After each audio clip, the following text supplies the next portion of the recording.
Hadirilah Ekumene Conference pada tanggal 14 dan 15 Maret 2023 yang diadakan di Function Hall Mall Arta Gading lantai 5. Para peserta wajib registrasi ulang dengan scan QR Code yang tertera di bawah ini. Tuhan Yesus memberkati.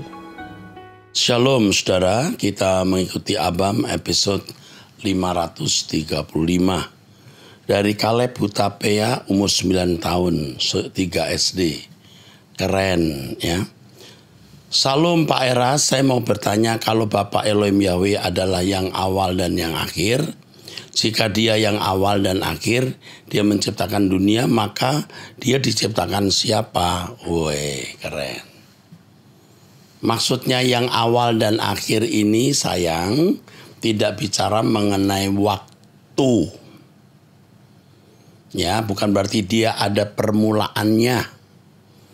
Tapi maksudnya bahwa dia yang menciptakan segala sesuatu dan dia yang berkuasa mengakhirinya. Bahwa dia bisa menciptakan segala sesuatu dan berkuasa mengakhirinya. Ya, jika kalau dikatakan dia yang awal, bukan dia yang merupakan urutan pertama, bukan urutan pertama. Ini bukan bicara mengenai urutan atau waktu, ini bicara mengenai kemampuannya menciptakan segala sesuatu. Dia bisa mengawali menciptakan segala sesuatu dan mengakhirinya atau menyelesaikannya. Oke, begitu ya sayang. Kamu jadi pendeta nanti suatu hari ya, masuk STT Ekumene. Ya, nanti kalau kamu SMA-nya juga SMA Ekumene. Sekarang Om Eras ada sekolah menengah agama Kristen, Semak Kristen ya, Semak Ekumene. Di mana mahasiswanya, maksud saya siswa-siswanya selain belajar seperti pelajaran sekolah menengah atas, ya jurusan IPA maupun IPS, juga ditekankan karakter untuk dipersiapkan jadi hamba Tuhan. Hamba Tuhan tidak harus jadi pendeta, hamba Tuhan di lingkungan dokter, praktisi hukum, di pendidik atau siapapun ya. Ini sebenarnya SMA yang istimewa ya. Itu Om Eras ada di Jakarta, di Mall Arta Gading lantai 3 sekolahnya ya. Mall Arta Gading lantai 5 ya. Oh, lantai 5, maaf. Lantai 3 untuk kampus STT Ekumene, lantai 5 untuk sekolah menengah atas. Sekolah menengah agama Kristen. Oke, Kaleb, I love you. Ya, oke. Sekarang dari wanita usia 40 tahun sudah menikah. Salam Pak Eras, puji Tuhan. Saya kenal Truth ID 1 tahun yang lalu yang begitu memberkati dan saya semakin mengerti cara bergaul dan berdoa pada Tuhan. Saya dari agama sebelah sebelumnya. Pertanyaan saya, apakah perpuluhan yang kita kumpulkan selama 1 bulan boleh sebagiannya kita pakai buat sumbang pekerjaan Tuhan? Nah, ini seringkali ditanyakan. Sebenarnya setelah menjadi orang Kristen, orang percaya, semua milik kita itu milik Tuhan. Kalau ada angka 10% di Alkitab, lalu orang membiasakan memotong atau mengambil 10% dari gajinya untuk gereja, bagus. Saya bukan anti perpuluhan ya. Karena gereja membutuhkan biaya untuk listrik, kebersihan, gaji-gaji karyawan, dan semua operasional pelayanan gereja. Wajib harus membantu gereja. Tetapi saya tidak mengajarkan harus sekian persen atau sekian persen. Harus tuntunan Roh Kudus. Pekerjaan Tuhan yang lain tanggung jawab kita. Jadi bagaimana mengelola uang Tuhan bukan diatur oleh persentase tetapi pimpinan Roh Kudus. Ya, percayalah Tuhan akan memberkati. Perpuluhan yang kedua, perpuluhan bolehkah? Boleh kan diberikan langsung kepada hamba Tuhan yang lagi kesulitan ekonomi tanpa diserahkan ke gereja terlebih dahulu? Kebetulan hamba Tuhannya juga bekerja di tempat saya bergereja. Sekali lagi, harus dalam pimpinan Roh Kudus. Kalau saudara melihat hamba Tuhan kekurangan, kita berbagi dari apa yang kita miliki. Ya, enggak usah pakai hitungan perpuluhan. Harus dalam pimpinan Roh Kudus. Bolehkah saya memberikan perpuluhan untuk orang yang membutuhkan, meskipun itu dari agama sebelah? Sekali lagi harus minta pimpinan Roh Kudus, cukup. Karena harta kita milik Tuhan, we are not the owner. Kita bukan pemilik. We are just a manager. Kita ini manager. Tuhan memberkati, sip. Oke, dari wanita usia 53 tahun, menikah dengan dikaruniai 2 anak. Salom bagaimana menyikapi adik laki-laki saya usia 47 tahun yang meninggalkan rumah sejak 2 Februari 2023. Sudah hampir 1 bulan ya. Sampai sekarang belum kembali. Dia tinggal dengan kakak saya, tidak menikah dan punya riwayat skizofrenia. Dan masa mudanya kena narkoba, tapi sudah tidak konsumsi lagi. Dia suka berjalan sekitar rumah sampai radius 4-5 km, tapi selalu pulang. Kami sudah melapor pihak kepolisian, mencari swadaya di tukang tambal ban, parkiran pasar dan Pak Ogah, Facebook, bahkan pegawai kakak saya yang beragama lain, sampai habis 3 dukun. Kami galau tingkat dewa. Terpikir bagaimana dia tidur, makan, dan lain-lain. Karena dia adik bungsu, kami satu-satunya laki-laki, mohon pencerahannya Bapak. Saya tidak mau ini jadi berhala buat saya. Ini sudah jadi berhala kalau sampai kamu melibatkan dukun di sini. Bahkan pegawai kakak yang beragama lain sampai habis 3 dukun. Mungkin pegawai itu punya beban lalu minta tolong dukun beritahu. Nah itu bukan salah kamu. Tapi kalau kamu sendiri ya, ibu sendiri yang minta supaya menghubungi dukun, waduh, ngeri. Anda punya masalah besar, masalah serius. Jangan libatkan dukun ya. Kami galau tingkat dewa. Waduh, artinya galau sekali. Tuhan itu lebih besar dari masalah kita. Usahakan dengan serius lapor polisi, lalu foto taruh di beberapa tempat, hubungi nomor telepon sekarang ini.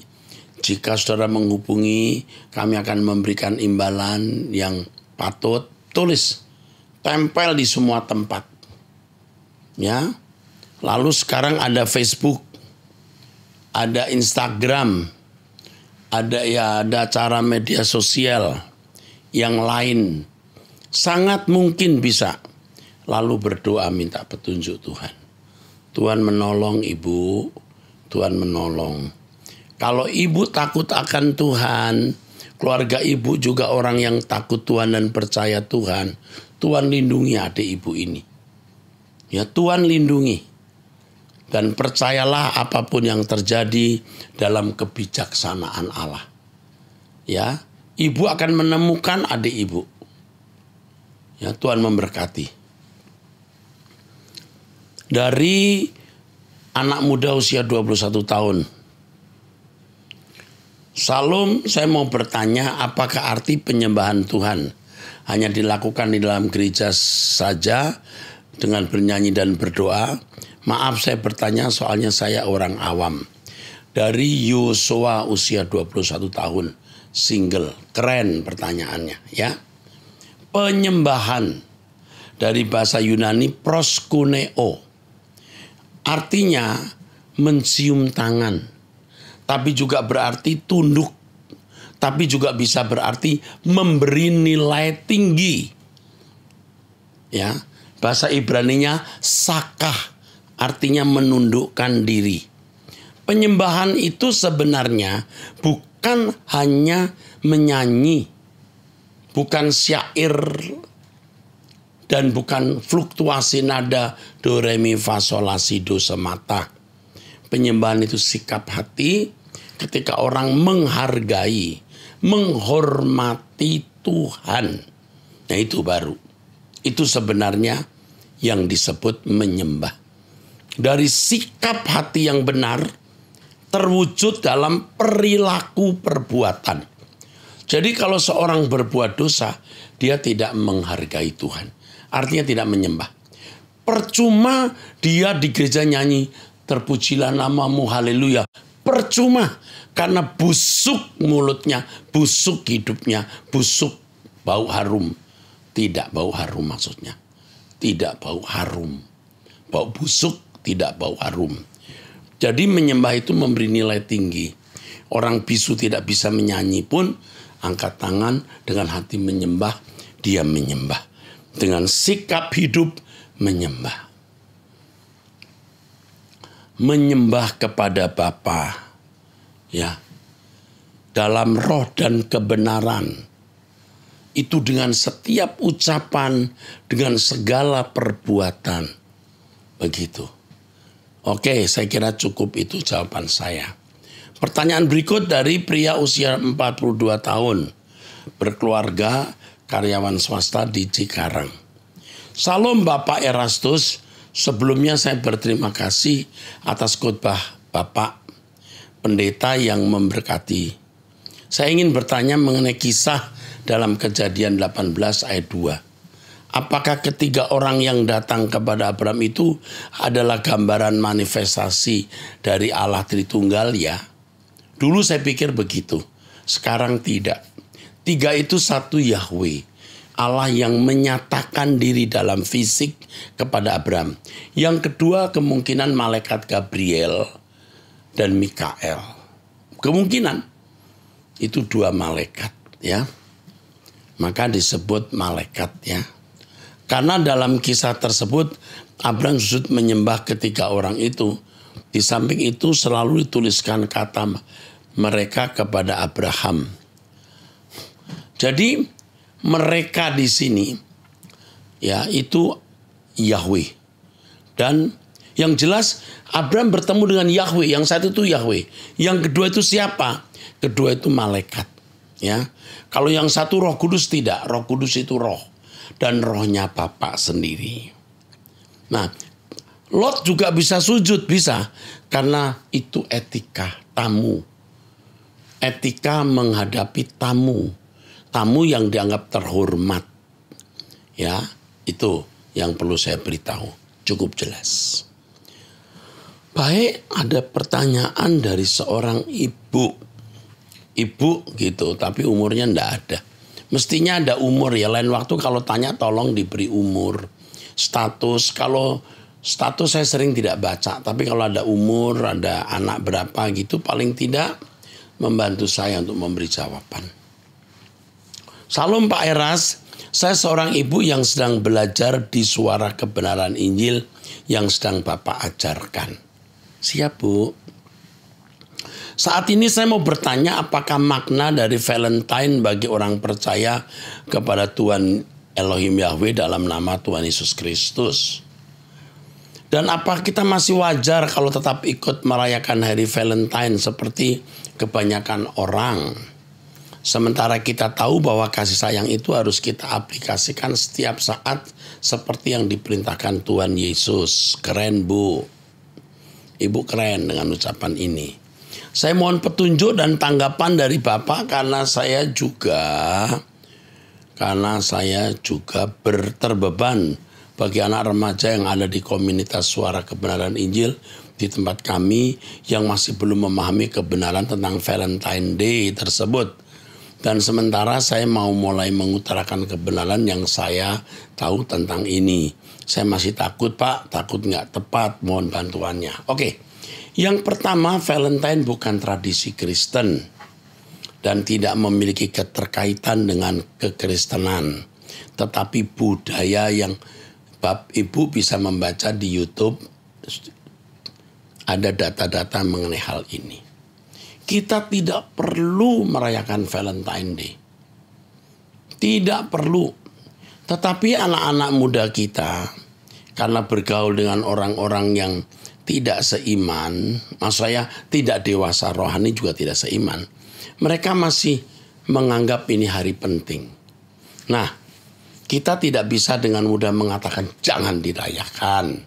Saya bicara ini secara dogmatis.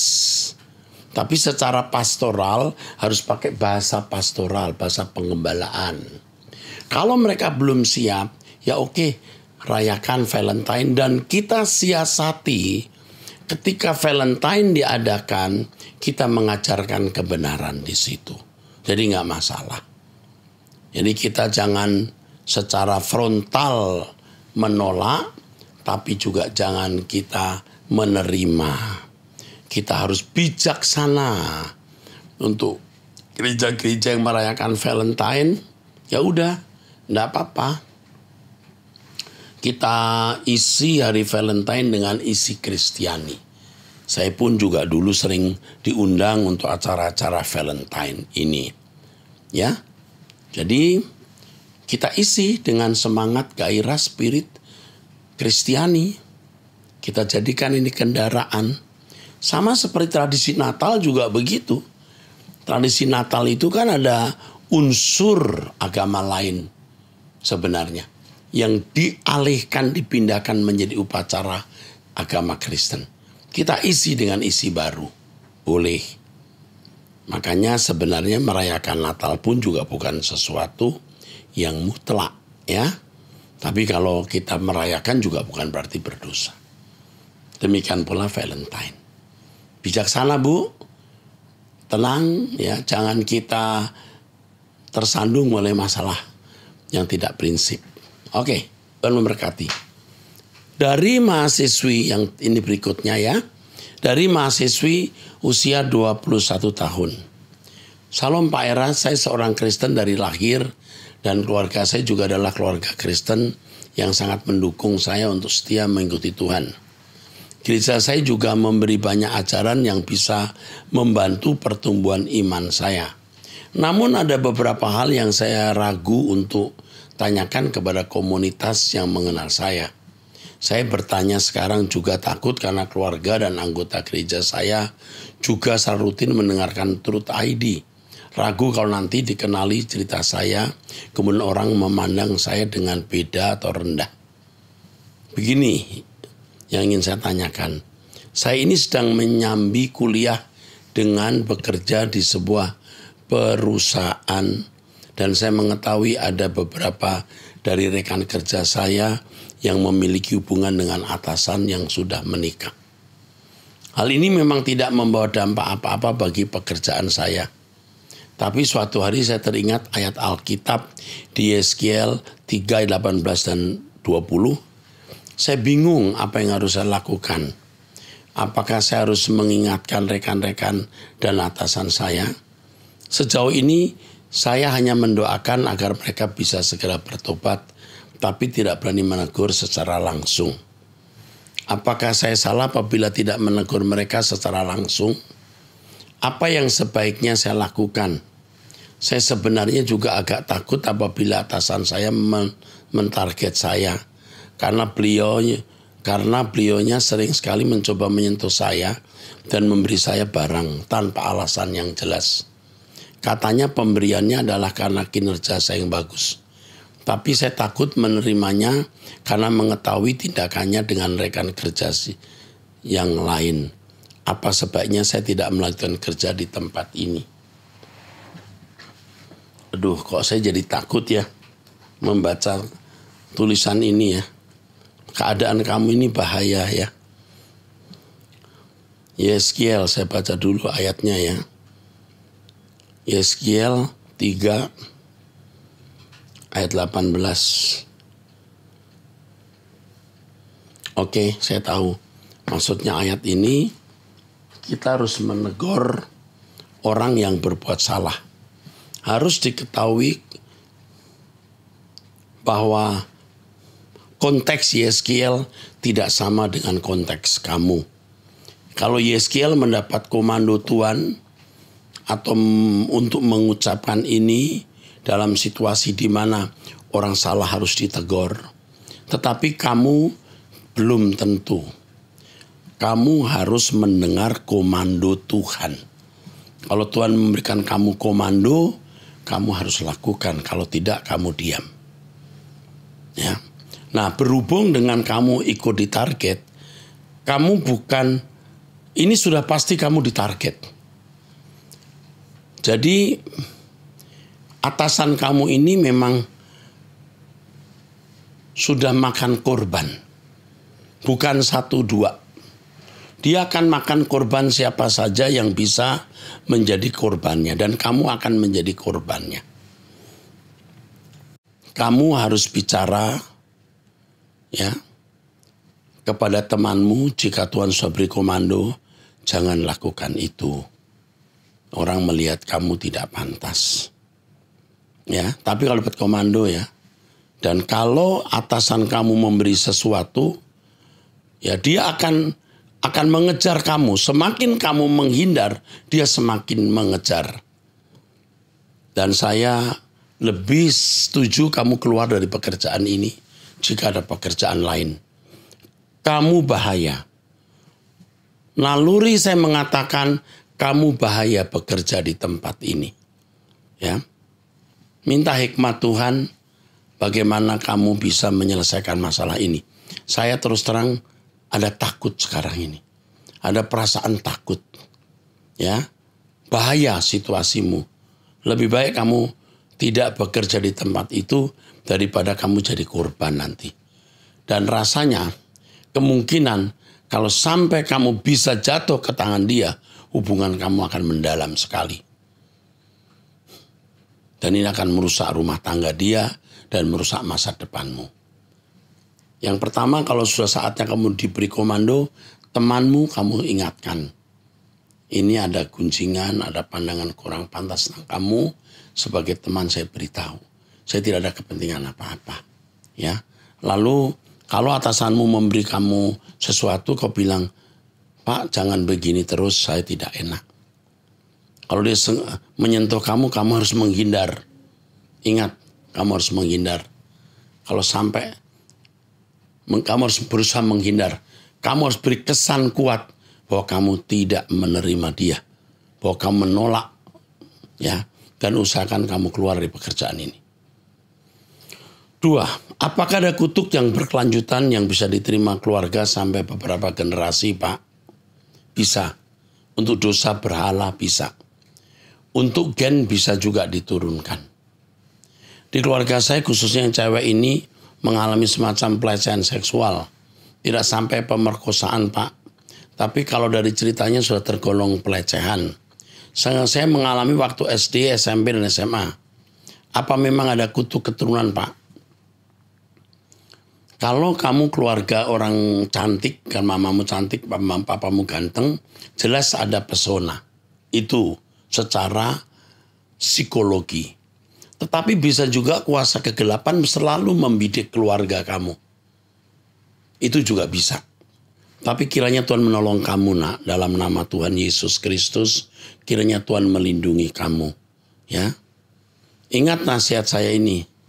Saya mestinya harus menyuruh orang untuk segera menjawab pertanyaan ini. Karena ketika saya jawab ini baru muncul beberapa waktu.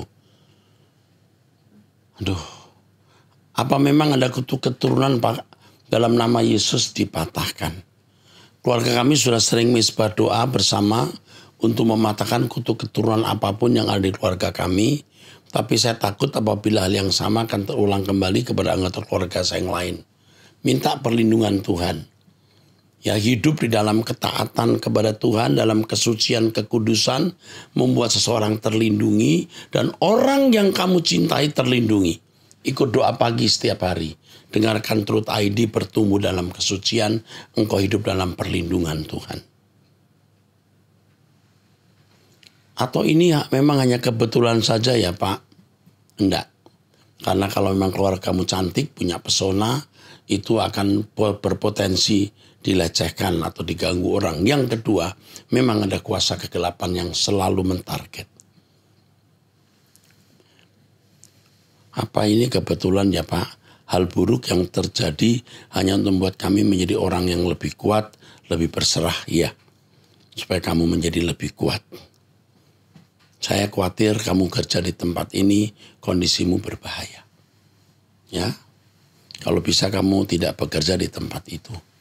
Atau kamu bisa mengingatkan temanmu, dan kalau sampai atasanmu tahu bahwa kamu punya kesucian hidup, itu juga bisa menjadi khotbah yang kuat membuat dia bertobat. Ketika kamu tegas berkata tidak, kamu menunjukkan kesucian hidup, itu menjadi tamparan khotbah yang lebih kuat dari ucapan. Saya tidak tahu atasanmu ini agamanya apa ya. Mungkin Kristen juga ya. Ngeri kali ini. Karena saya bisa menatap atasanmu ini memang bengis ya, licik untuk hal-hal seperti ini. Mengerikan ya. Oke, saya teruskan. Dari seorang wanita usia 35 tahun, single. Salam Bapak, terima kasih banyak sudah menjawab pertanyaan saya mengenai tinggal di rumah mertua saat menikah kelak. Sekarang saya sudah tidak keraskan hati tentang hal tersebut. Pak, waktu itu saya juga bertanya tentang tanda seperti apa untuk tahu apakah pria tersebut dari Tuhan atau tidak. Jadi ternyata dari keluarga besar dia menyatakan bahwa dari segi marga kami tidak bisa menikah karena ada semacam ikrar janji dari nenek moyang. Tapi masalahnya ada dua pemahaman yang berbeda, Pak. Dari keluarga saya dikatakan tidak masalah. Karena dari keluarga saya ada juga yang berhasil menikah dengan marga seperti pria tersebut. Jadi yang dilarang menikah dengan marga pria tersebut adalah marga dari salah satu kakak dari marga keluarga kami. Tapi keluarga pria dikatakan bahwa semua kakak adik yang marga saya tidak boleh. Jadi ada dua pemahaman yang berbeda. Meski pada akhirnya kami bersepakat untuk tidak berkomitmen lagi karena menghargai keluarga besar pria dan juga merasa malu, sebenarnya masih berharap bisa menikah dengan saya. Tapi seakan ada batu besar menghalangi, yaitu dari keluarga besarnya. Ditambah juga takut kalau dia bertahan dengan keinginannya menikah dengan saya, kondisi fisik orang tuanya jadi drop. Yang mau saya tanyakan, Pak, apakah hal ini menjadi sebuah tanda dari Tuhan bahwa memang kami tidak diperkenan Tuhan untuk menikah? Dan apakah pro kontra soal bisa tidak bisanya menikah marga A dan marga B karena ikrar janji nenek moyang ini esensi? Dan bagaimana kaitannya dengan kebenaran firman Tuhan? Terima kasih Pak Eras sudah meluangkan waktu menjawab. Mestinya ikrar atau janji manusia tidak boleh melampaui rencana Allah. Kalau memang Tuhan menghendaki Anda menikah dengan pria ini dan pria ini baik, ikrar janji nenek moyang tidak boleh diagungkan, dikultuskan, disakralkan, tidak boleh. Ya. Tetapi masalahnya kamu sedang menghadapi keluarga dari pihak suami yang tidak setuju. Yang saya sarankan sementara ini adalah diam dulu. Jangan putuskan hubunganmu dengan pria, juga jangan teruskan. Jadi digantung saja. Ya, sementara usiamu memang 35 tahun, kamu minta petunjuk Tuhan. Ya, Tuhan apa yang harus saya lakukan selama 6 bulan ini atau paling lama 1 tahun ini. Ya. Minta petunjuk Tuhan, ya. Nanti ada sesuatu yang akan terjadi di dalam hidupmu dalam kaitannya dengan hubunganmu dengan pria ini. Andalkan Tuhan. Sebab kalau ini sudah masalah di luar kekuatan kita.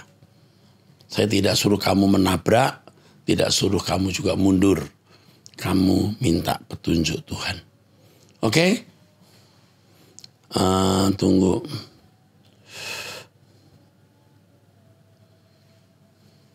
Saya kira cukup itu ya jawaban saya. Memang ada hal-hal yang harus digantung. Ini bukan karena tidak ada jawaban, tapi menunggu jawaban Tuhan.